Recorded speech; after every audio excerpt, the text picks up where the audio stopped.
बहू बहू, क्या मुसीबत है, फिर गिर गया तू? मुझे थोड़ा उठाओ।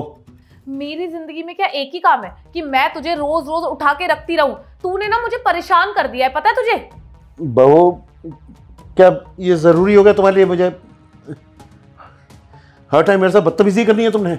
मैं ना तुझसे बदतमीजी करना नहीं चाहती, लेकिन जो तेरी हरकत है ना वो मुझे मजबूर करती है कि मैं तुझसे बदतमीजी करूं। तुझे पता है तू मेरे सर पे और इस घर में दोनों में ना बोझ बनकर बैठा हुआ है। दिन रात तेरी सेवा करते रहो और कोई काम नहीं है यहाँ के लोगों को। बहू, कुछ तो तमीज होनी चाहिए। तुम्हारा बड़ा हूं मैं, तुम्हारे पति का बाप हूं। बस यही एक वजह है कि तू मेरे पति का पिता है, तभी तो तू इस घर में टिक रहा है। अगर ये रिश्ता ना होता ना तो मैं तुझे कब का धक्के मार के इस घर से बाहर फेंक चुकी होती। दर दर की ठोकरें खा रहा होता तूने ना मुझे परेशान कर दिया है। तेरी वजह से ना मैं कहीं घर से बाहर भी नहीं जा पाती। जब जाने की सोचती हूँ तो वो मुझे बोल देते हैं कि बाबूजी का ध्यान घर पे कौन रखेगा, इसलिए तुम घर पे ही रहो। पूरी जिंदगी ना तूने मेरी बर्बाद कर दी है, तुझे पता है? अब उठवा तो दो मुझे। मेरे से नहीं उठने वाला तू। मैं ना तेरे को उठाने का अभी इंतजाम करवाती हूँ। ये सुमित का बच्चा कौन मर गया? सुमित, सुमित। जी मालकिन। सुमित, एक काम कर, इस बुढ़े को उठा और व्हील चेयर पे रख दे, ठीक है? जी।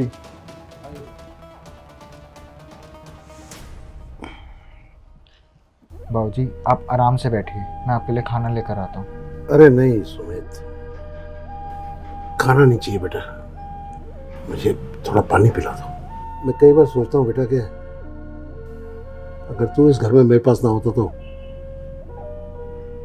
ना जाने क्या ही होता। ठीक है, मैं आपके लिए पानी लेकर आता हूँ, और आपको कुछ भी चाहिए ना आप मुझे बताइए, आपको कहीं जाने की जरूरत नहीं है।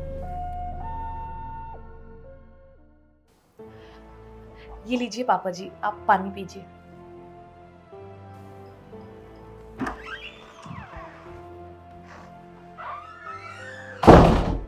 पापा, कैसी तबीयत है आपकी? पापा की तबीयत तो बहुत अच्छी है, सारी दवाइयाँ ये टाइम पे खा रहे हैं। मुझे लगता है कि इनकी रिकवरी ना जल्दी हो जाएगी।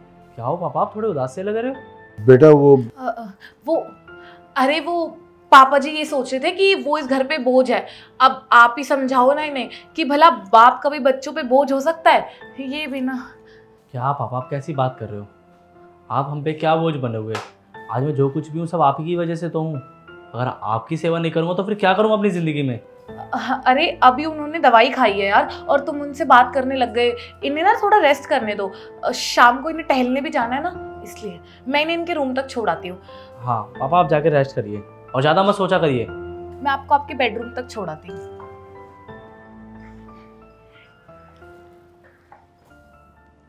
साहब, आप अपने बेटे को बता क्यों नहीं देते सब?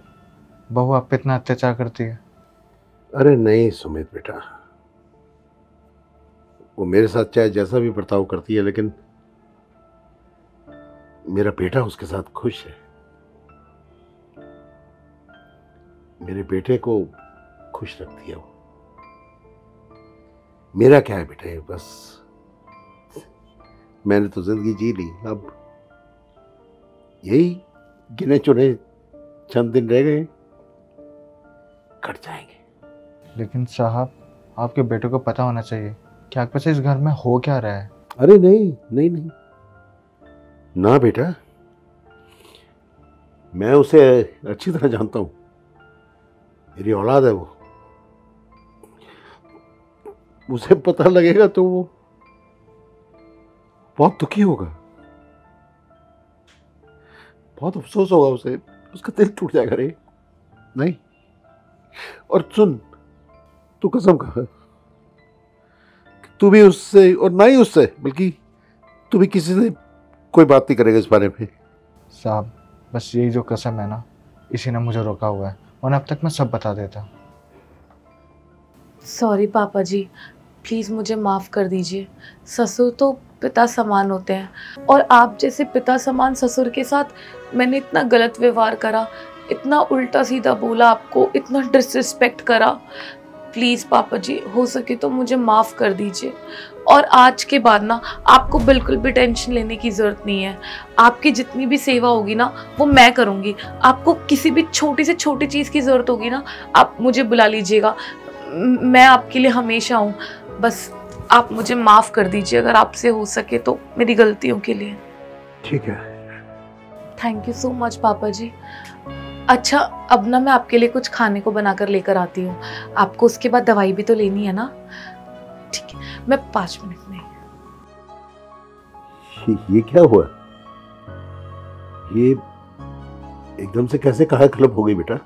बाबूजी, मैंने एक झूठ बोला है। झूठ? कैसा झूठ? मैंने ये बोला है कि आपके पास करोड़ों की संपत्ति है और वो संपत्ति आप गरीबों को दे देंगे अगर आपके बहू और बेटे ने आपकी सेवा ठीक से नहीं की। तो बस यही डर है जो इन्हें मजबूर कर रहा है कि आपकी सेवा करने पर। मैम साहब, वो आपसे एक बात करनी थी। हाँ हाँ बोलो। मैम साहब, वो बड़े साहब है ना, उनके पास करोड़ों की संपत्ति है, लेकिन वो संपत्ति ना वो गरीबों में बांटना चाहते हैं, क्योंकि वो ये कह रहे हैं कि आप लोग उनकी सेवा नहीं करते हो। मैं तो कह रहा हूँ मैम साहब, आप उनकी सेवा करो, वो करोड़ों की संपत्ति है ना आपकी हो सकती है। क्या बात कर रहे तू? अरे मैम साहब, मैं बिल्कुल सच कह रहा हूँ। अब आप ही देख लो, कहीं ऐसा ना हो कि आपकी एक गलती है ना आपका करोड़ों का नुकसान करा दे। मैं तो कह रहा हूँ मैम साहब, अगर सेवा भी नहीं करनी है ना तो कम से कम सेवा करने का नाटक तो करो। वक्त कितना बदल गया है, जमाना कहां से कहां पहुंच गया है सुमित। आजकल बच्चों से सेवा तो दूर, एक इज्जत के शब्द सुनने के लिए उनको लालच देना पड़ता। हमारे लिए हमारे बड़े, हमारे बुजुर्ग, हमारे माँ बाप, वही सब कुछ होते थे। उन्हीं की इज्जत, उनका आदर सत्कार, ये सब कुछ होता था बेटा। ये ठीक है कि तूने इनके दिमाग में जो बिठा दिया और उससे ये बहू शायद मेरी सेवा भी करने लगे, लेकिन सच तो ये है बेटा कि मैं इस सेवा से सुखी नहीं रहूंगा। मुझे कोई खुशी नहीं मिलेगी बेटा।